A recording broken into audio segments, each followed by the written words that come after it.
Olá, tudo bem? Hoje o nosso tema será: fale com seu dinheiro como se fosse realmente uma pessoa. Vamos lá? Você já parou para imaginar que o dinheiro realmente ele tem vida própria?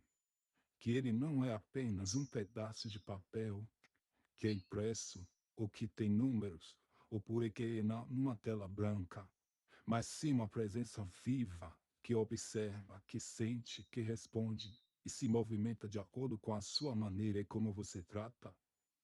Pois é, parece estranho, não é verdade? Mas essa foi justamente uma das maiores descobertas de Florence Scovel Shih, uma mulher que tem uma plena década de 1920 que ousou desafiar as suas crenças limitantes de sua época e ensinar algo que até hoje parece revolucionário. O dinheiro tem personalidade, ele reage de acordo à sua energia.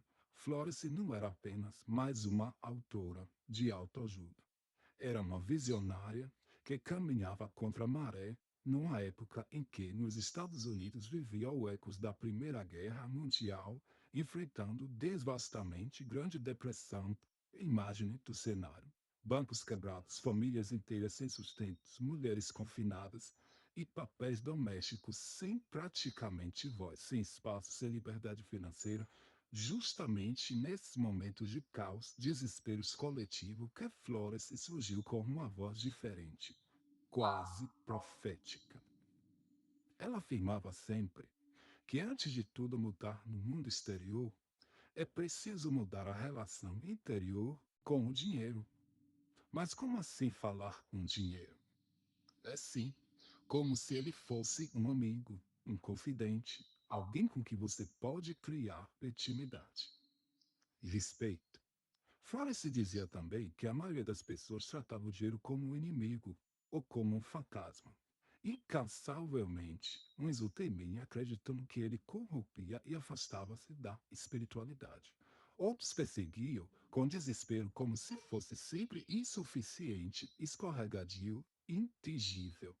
Poucos entendiam que para o dinheiro se aproximar, era preciso tratá-lo como um ser vivo, com carinho, reconhecimento e honra. Este é o segredo que Flores repetia para suas alunas. Se você maltratar o dinheiro mais dele se respeitará.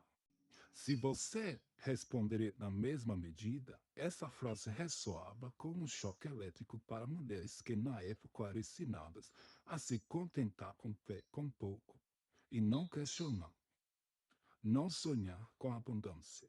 De repente, uma professora de artes transformadas em guia espiritual lhe dizia que o dinheiro tinha olhos, ouvidos e até mesmo o próprio coração. É que a forma de falar com ele podia transformar a realidade em menos de 30 dias. Então pense nisso. Quantas vezes você já reclamou de não ter dinheiro? Quantas vezes você disse como o dinheiro vai embora rápido? Ou então, o dinheiro nunca sobra? Ou então vocês falam assim, dinheiro não dá em árvore.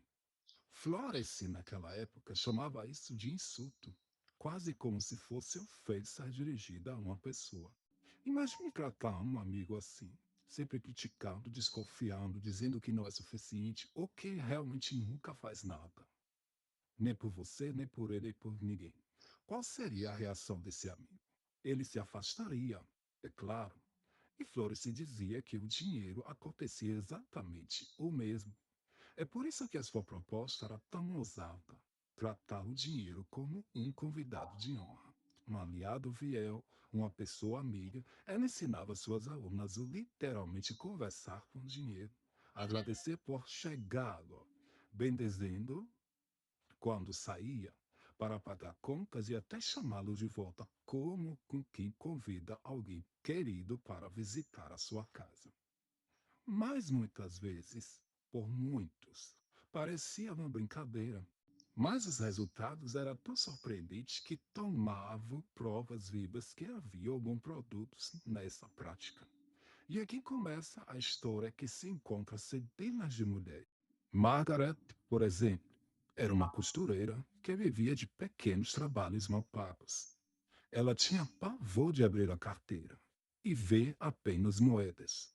Sempre dizia: dinheiro nunca fica comigo. Quando começou a aplicar os ensinamentos de Florence, tudo mudou.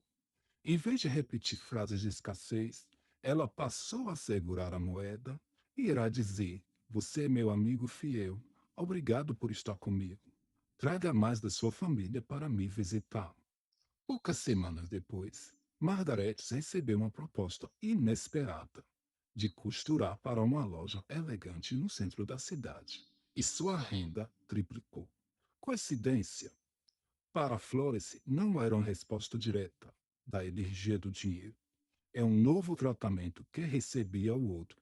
Caso foi o de Sarah, como uma jovem viúva que mal conseguia alimentar seus dois filhos. Desesperada, chegou até Florence em lágrimas, dizendo que já havia perdido a esperança. Florence, com a sua serenidade quase mística, apenas lhe disse: passe a conversar com o dinheiro como se fosse o seu protetor. Acolha-o em sua vida. Veja como acolheria um amigo que deseja cuidar de você e de seus dois filhos. Sara começou a praticar todos os dias, repetindo: dinheiro, eu te recebo com amor. Sei que você deseja o meu bem e o bem da minha família. Em menos de um mês, recebeu uma ajuda inesperada de parentes distantes e conseguiu um emprego estável que lhe garantiu sustento. Essas histórias não são isoladas. Repetiam-se como ondas em diferentes vidas, trazendo esperanças para a mulher que até então acreditava em estar presas para sempre na escassez. E aqui está a parte mais fascinante. Florence dizia que não se tratava apenas do dinheiro físico. O que estava em jogo era a reconexão com uma força maior com o que ela chamava de design divino. Para ela, o dinheiro era apenas uma das muitas linguagens através das quais a abundância de Deus se expressava no mundo. Quando você falava com o dinheiro, na verdade, ele estava se comunicando com sua própria vida, com o fluxo invisível que desejava constantemente, se derrama sobre todos nós. Essa visão mudava tudo. O dinheiro deixava de ser uma obsessão materialista e passava a ser um símbolo espiritual. Era como água, sempre disponível, sempre fluindo, sempre pronto para renovar. Mas, tal como a água, ele só aproximava aqueles que abriam espaço, daqueles que construíam seu canal limpo, sem bloqueio, sem medo, sem tremor e sem culpa do seu ressentimento. Flora se dizia: se você acredita que o dinheiro é sujo, ele não virá. Mas se você o trata com bênção, ele o abençoará em retorno. Aqui que talvez você esteja se perguntando, mas será que isso funciona mesmo nos dias de hoje? Será que não é apenas uma metáfora bonita, uma história antiga que perdeu o valor com o tempo? A resposta é surpreendente. Que esses ensinamentos permanecem tais atuais quanto há 100 anos. Afinal, o que mudou? As crises econômicas continuam existindo, as incertezas financeiras permanecem e as pessoas ainda carregam medo, a ansiedade em relação ao dinheiro. O que Flores trouxe foi um antídoto antemporal para mudar a forma como nós relacionamos com a energia da abundância.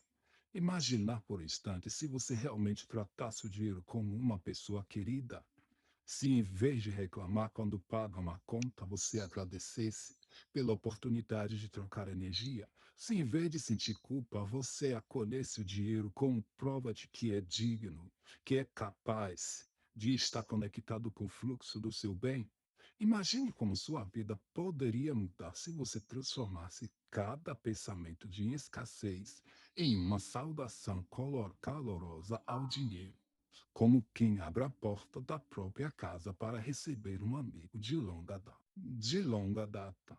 Continue me seguindo para entender melhor